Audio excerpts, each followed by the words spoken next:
Far beyond the Outer Rim, Anakin Skywalker led a Jedi scout mission into the unknown regions. The Council believed he was chasing rumors. Anakin felt something worse. He felt a wound in the Force, old and hungry, pulling him toward darkness.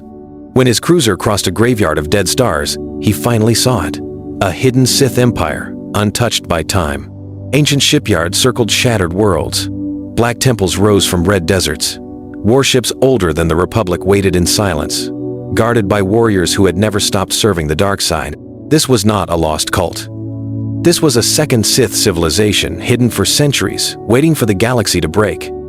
Anakin and Obi-Wan entered a ruined citadel, expecting dust and bone. Instead, they found holocrons, star charts, and records of Sith kings erased from history. With every step, the truth became clearer.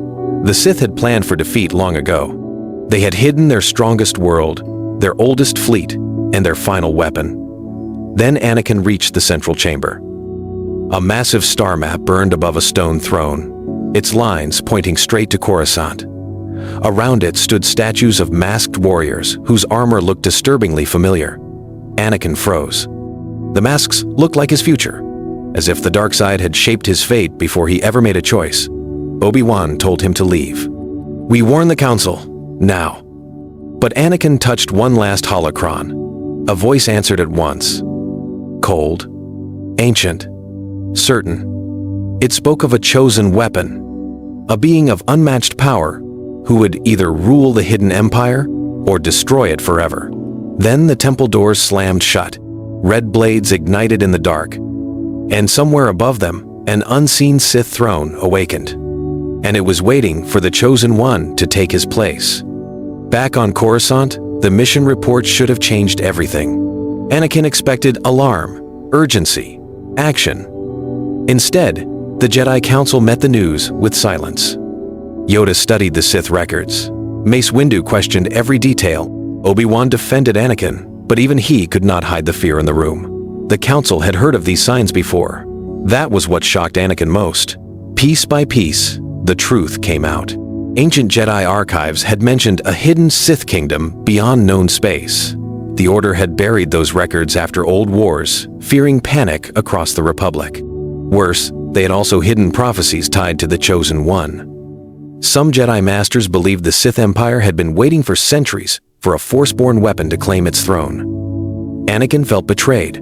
All his life, the Jedi had preached trust, discipline, and truth. Yet they had kept the darkest truth from him. They had watched his power grow while fearing what he might become. They never told him that his very existence might be part of a Sith design. The Council ordered total secrecy. No Senate warning, no fleet sent to the unknown regions, no word to Padme. They wanted time to think. To Anakin, it looked like weakness. To him, every hour gave the hidden empire more time to move. That night, he returned to the recovered holocron in secret. The same cold voice spoke again. It did not tempt him with power. It offered answers. It spoke of Jedi lies, buried wars, and a destiny no council could stop. Then the holocron showed him a final vision. Coruscant burning, Jedi falling, and Padme reaching for him as he stood beside a throne. When the image died, Anakin understood enough. The Council was hiding Sith truth from him. They were hiding him from himself. The Council was hiding Sith truth from him. They were hiding him from himself. Palpatine had waited for this moment, without knowing its exact shape. When whispers of a hidden Sith Empire reached his private office, he felt both danger and opportunity. If Anakin had found an older darkness beyond the Republic, then that secret could either destroy his plans or make them unstoppable. So the Chancellor moved first. He called Anakin to a late meeting, not as a master of the dark side, but as a worried friend. Palpatine listened as Anakin spoke of buried Jedi records, hidden prophecies, and the strange voice inside the Sith holocron. He did not deny any of it. Instead, he leaned closer and said the words Anakin most needed to hear. "Then they have lied to you again." From that point on, Palpatine shaped every fear already growing inside him. He painted the Jedi Council as guardians of a broken truth. He claimed the hidden empire proved the Order had failed for centuries. Most of all, he warned that the Council would never let Anakin choose his own fate. They would either control him or destroy him before he became too powerful. At the same time, Palpatine sent secret agents into the Senate archives and military command. He erased records, redirected scouts, and blocked any fleet from entering the unknown regions without his approval. Publicly, he urged calm. In secret, he made sure only he could control the flow of information. Then he delivered his boldest lie. He told Anakin the hidden Sith Empire was not waiting for him to rule. It was hunting him. If its masters reached Coruscant first, Padmé would be the first target. That warning hit harder than any prophecy. Anakin left the office shaken. And for the first time, he wondered if the only honest voice in Coruscant truly belonged to Palpatine. Anakin walked away with fear in his chest, and Palpatine smiled in the dark.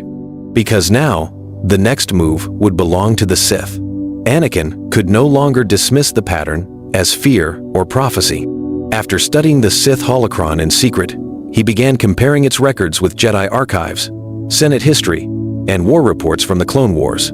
The deeper he looked, the worse it became. Battles that seemed random now formed a design. Republic crises, trade conflicts, separatist rebellions. Even ancient schisms inside the Jedi Order all pointed to the same truth. The Sith had not simply survived in hiding. They had shaped the galaxy from the shadows for generations. The hidden empire had seeded agents, cults, and false legends across known space. Some pushed worlds toward war. Others fed the Jedi half-truths, guiding the Order into mistakes that weakened its moral authority. Even the prophecy of the Chosen One now looked different to Anakin. What if it had been twisted long ago, not to destroy the Sith, but to deliver the perfect weapon into their hands? That thought broke something inside him. He confronted Obi-Wan first. His old friend listened, but refused to leap into darkness with him. The Sith manipulate everything, Obi-Wan said. That is why you must not let them manipulate you. It was wise advice, but it sounded too much like patience, too much like waiting while the trap closed. Then Anakin made a far more dangerous discovery. Names hidden in the Sith records matched figures inside the Republic itself. Financiers, advisors, senators. The web reached to Coruscant's highest levels, maybe even to the Chancellor's inner circle. For the first time, Anakin saw the Clone War not as a conflict to be won, but as a machine built to consume the galaxy, and him with it.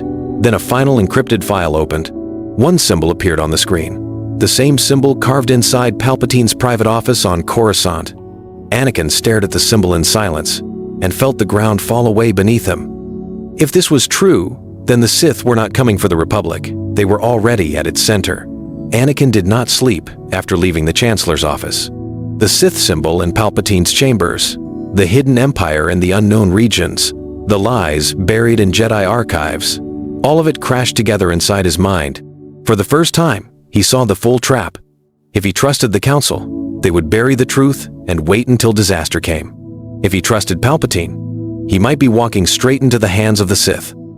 Either choice could cost Padmé her life, so Anakin chose a third path. He returned to the Jedi Temple before dawn and accessed sealed war channels without permission. He sent false coordinates to Republic scouts, locking both the Council and the Chancellor away from the true route into the unknown regions. Then he erased the record. If either side wanted the hidden empire, they would have to go through him. Obi-Wan confronted him in the hangar. He sensed the conflict at once. Anakin, whatever you found, do not carry it alone. I have to, Anakin said. The Jedi are too afraid. The Sith think they own my future. I won't serve either one. Those words cut deeper than anger.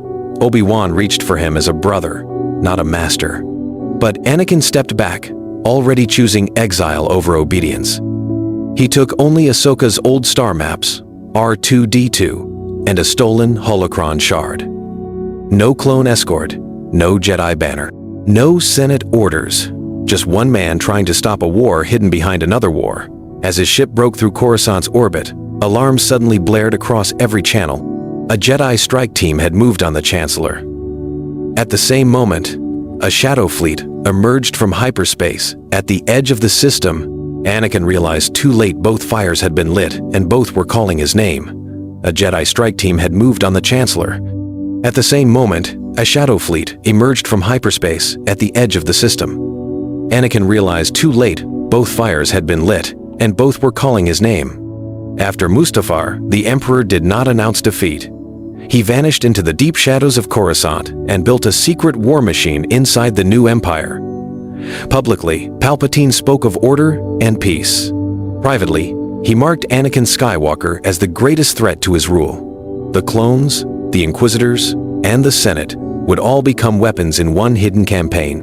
Obi-Wan brought Anakin and Padme to a remote refuge in the Outer Rim. There, for the first time, Anakin faced what he had done.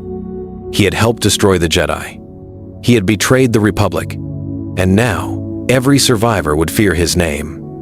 Padme saw the guilt tearing him apart, but she also saw something stronger growing in its place: purpose. Then Bail Organa arrived with grim news. Across the galaxy, secret arrests had begun. Worlds that once backed the Senate were being occupied overnight.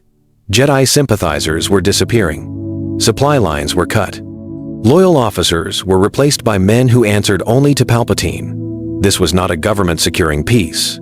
It was a hidden empire preparing to crush every last pocket of resistance before it could breathe. Anakin understood the trap at once.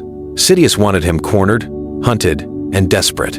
If Anakin stayed hidden, innocent systems would burn. If he stepped into the fight, he would reveal himself to the Emperor and draw the entire Imperial war machine down on them all.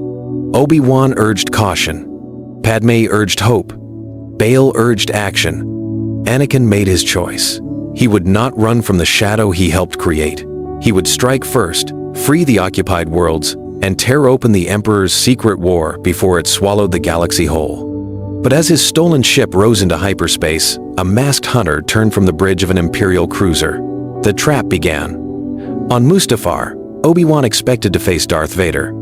Instead, he found Anakin Skywalker standing alone beside the burning river, cloak torn, lightsaber unlit, eyes clear but haunted.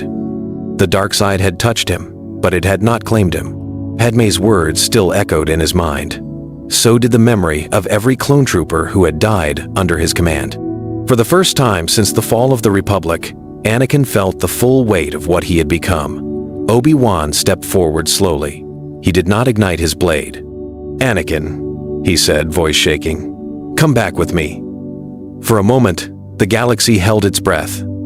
Anakin looked at his former master and gave the answer Obi-Wan never expected. "I can't go back, but I won't kneel to Sidious." That choice changed everything. Sidious felt the break in his new apprentice like a knife through the Force. Across Coruscant, the Emperor turned from the Senate window and understood the unthinkable. The Chosen One had not become his servant. He had become something far more dangerous, a wild card with power beyond control. On Mustafar, Obi-Wan and Anakin did not duel to the death. They fought only long enough to test truth from deception, blade against blade, sparks against ash. When Obi-Wan saw hesitation instead of hatred, he lowered his weapon. Anakin did the same. Then the gunships came. Imperial shock troops descended through black smoke, sent by Sidious to erase both Jedi and traitor in one strike. Obi-Wan reached for Anakin, but Anakin ignited his saber and stepped toward the landing zone. If he ran, the Emperor won. If he stayed, he became the shield Obi-Wan never believed he could be. As red bolts lit the ashen sky, Obi-Wan realized the war for Anakin Skywalker had begun now. When Anakin Skywalker struck the first hidden Imperial depot, he expected troops, tanks, and fear. He did not expect a throne room buried beneath the base, carved in black stone and lit by ancient fire. This was no simple command post. It was a shrine. Sidious had not only built an empire of soldiers and ships, he had built a secret kingdom of the Sith, hidden inside the Republic's corpse. Obi-Wan felt it the moment he entered. The air was wrong. The walls seemed to breathe. Old symbols glowed beneath the ash, and every step pulled at the mind like a warning. He looked at Anakin and saw the danger at once. This place had been made for one purpose only, to finish what Mustafar had failed to do. It was a trap for the Chosen One, built not with chains but with destiny. Then the voice came. Not from the shadows, not from a speaker. It came from everywhere. "Welcome, Lord Skywalker." Sidious did not show himself. He did not need to. The chamber answered for him. Statues turned their heads. Floors cracked open. Red light poured upward like blood through stone. Around Anakin, old machines awakened. powered by relics stolen from fallen worlds. This was the truth behind the new empire. It was not only political, it was ancient, patient, and hungry. Anakin's hand tightened around his saber. For one sharp second, he saw the future Sidious had promised him. Endless power, endless order, no council above him, no law to deny him, no fear of loss. The throne at the center of the chamber seemed to call his name. Padme would live, the war would end, the galaxy would bend. All he had to do was sit down and let the dark side finish the story. Obi-Wan stepped between Anakin and the throne. He raised his blade, but not against his former student, against the seat itself. "This is what Palpatine wanted," he said. "Not a servant, not a warrior, a king of ash." Anakin did not answer. He was breathing harder now. His eyes stayed locked on the throne. The room knew his pain. It fed on it. Every loss, every fear, every buried wound rose around him like smoke. And then Sidious struck. Lightning exploded from hidden emitters in the walls, mixed with real Sith power flowing through the chamber. Clone commandos rushed in from the upper gates. The shrine became a battlefield in seconds. Obi-Wan cut down the first wave and shouted for Anakin to move. But Anakin did not retreat. He looked up into the storm and finally understood. The Empire was never the end. He had been meant to become the living throne of a new Sith age. That truth broke something inside him. With a cry that shook the chamber, Anakin turned his saber away from Obi-Wan and drove it into the black throne. The crystal core inside the seat cracked. A wave of force energy burst outward, smashing statues, shredding banners, and throwing soldiers across the floor. Sidious screamed through the walls like a wounded god. The illusion vanished. No promise remained, no vision of saving Padme, no dream of control. There was only the cold machinery of evil and the man who had built it. The hidden base began to collapse. Fire rolled through the lower halls. Sirens screamed. Obi-Wan grabbed Anakin's arm and pulled him toward the exit tunnels, but the escape came too late. From the highest platform, a new figure dropped into their path. Black armor, red blade, masked face. Not Vader, not yet, but the shape of what the Empire wanted. It was one of Sidious's first secret hunters, trained from the old temple guards and rebuilt for war. A trial run for the monster Anakin was meant to be. The duel was fast, brutal, and close. Obi-Wan fought with precision. The hunter fought with rage. But Anakin fought with something new: clarity. He was no longer trying to prove himself to a master. He was trying to destroy the road that led to Vader. Together, master and student moved as one for the first time since the Clone Wars. Steel crashed. Sparks flew. At last, Anakin disarmed the hunter and held his blade at the figure's throat. "Tell Sidious," he said, "his throne burns tonight." They escaped the ruin aboard a stolen shuttle. But victory came with a price. As the wreckage sank into fire, Anakin felt a darker pulse moving elsewhere in the galaxy. Sidious had lost one throne, not the Sith itself. On Coruscant, the Emperor opened a sealed vault beneath the palace and stared at a waiting suit of black armor. He whispered one name into the dark, and the future answered with a terrible new promise. The true Sith throne had fallen, but on Coruscant, Vader's shadow was still waiting to be born.